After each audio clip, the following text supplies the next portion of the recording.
खिलाता है राजाओं का राजा, कौन है दुनिया का बादशाह, कौन है राजाओं का राजा, कौन है दुनिया का बादशाह। यीशु है यीशु है तो करो जय जयकार, तो करो जय जयकार, तो करो जय जयकार।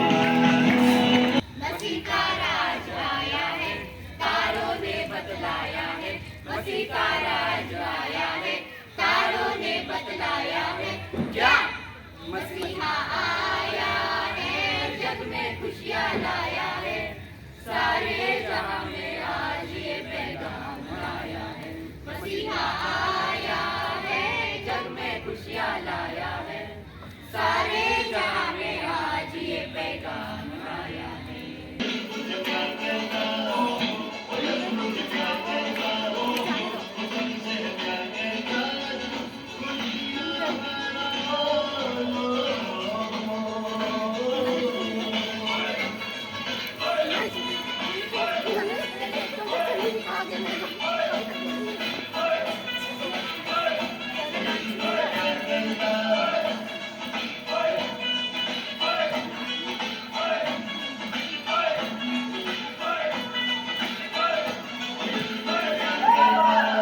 मरियम का लाला बड़ा दिल वाला, दुनिया में छायो जायो रे।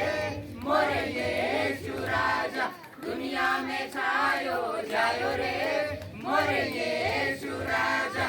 एक दिन गडरिए चले थे रात को, चले थे रात को, चले थे रात को। एक दिन गडरिए चले थे रात को, चले थे रात को, चले थे रात को। दूतों ने खबरियों सुनायो रे। मोरे यीशु राजा, दूतों ने खबरियों सुनायो रे। मोरे यीशु राजा। बहुमूल्य पात्र लाए जाए।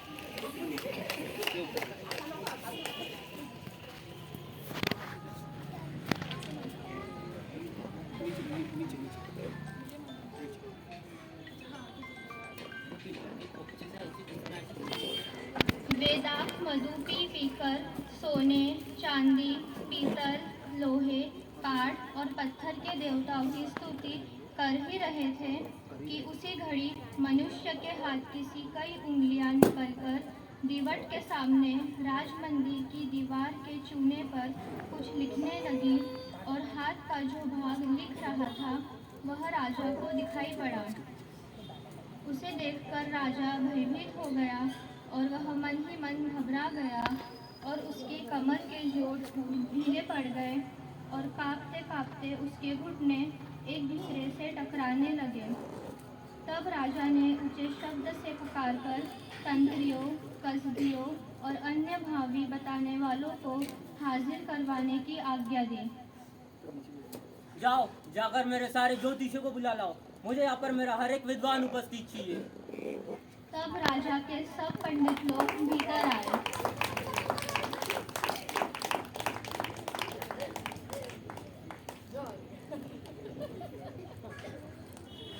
जो कोई वह पढ़कर उसका अर्थ मुझे बताएगा, उसे बैंगनी रंग का वस्त्र और उसके गले में सोने की कंठमालाएं पहनाई जाएगी और मेरे राज्य में तीसरा वही प्रभुत्व करेगा।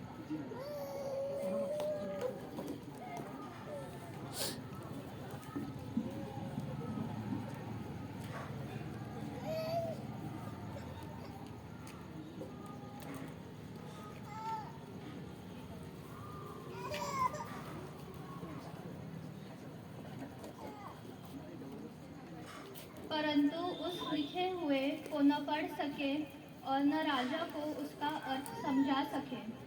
राजा और प्रधानों के वचनों को सुनकर रानी भोज के भवन में आई।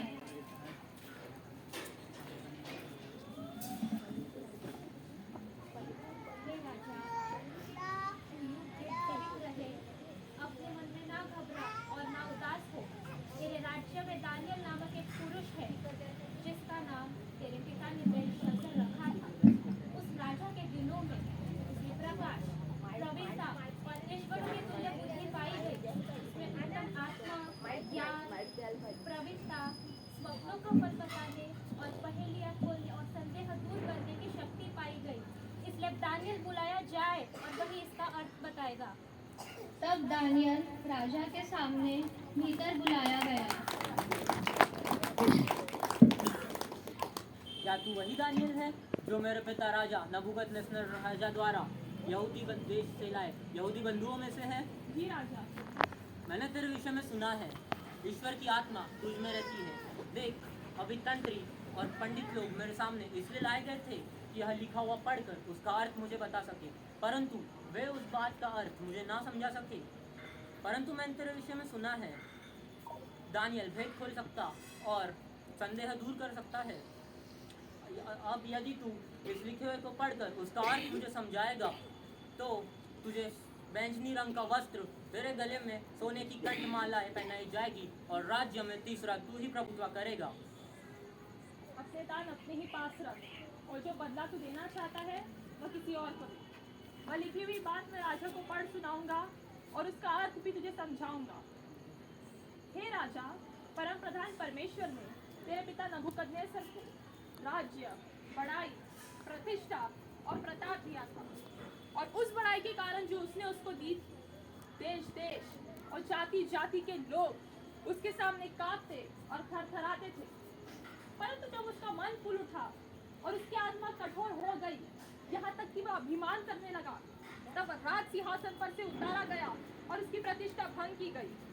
तो भी है बेलशस्सर, तू जो उसका पुत्र है और यह सब कुछ जानता था, तो भी तेरा मन नम्र न हुआ, वरन तूने स्वर्ग के प्रभु के विरुद्ध सिर उठाकर उसके भवन के पात्र मंगवाकर अपने सामने रखवा लिए। तूने उनमें दाख मधु पिया, वरन सोने, चांदी, पीतल, लोहे और काठ के देवता जो न देखते, न सुनते, न कुछ जानते हैं, उनकी तो स्तुति की। परंतु परमेश्वर जिसके हाथ में तेरा प्राण है और जिसके वश में तेरा सब चलना फिरना है, उसका सम्मान तूने नहीं किया। और तभी यह हाथ का एक भाग उसी की ओर से प्रकट किया गया है और वे शब्द लिखे गए हैं। जो शब्द लिखे गए वे ये है: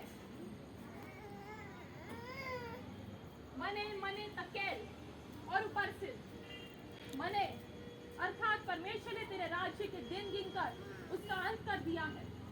तकेल अर्थात तू मानो तराजू में तौला गया और हल्का पाया गया है। परेस अर्थात तेरा राज्य बांटकर मादी और पारसियों को दिया गया है। वस्त्र पहनाए जाए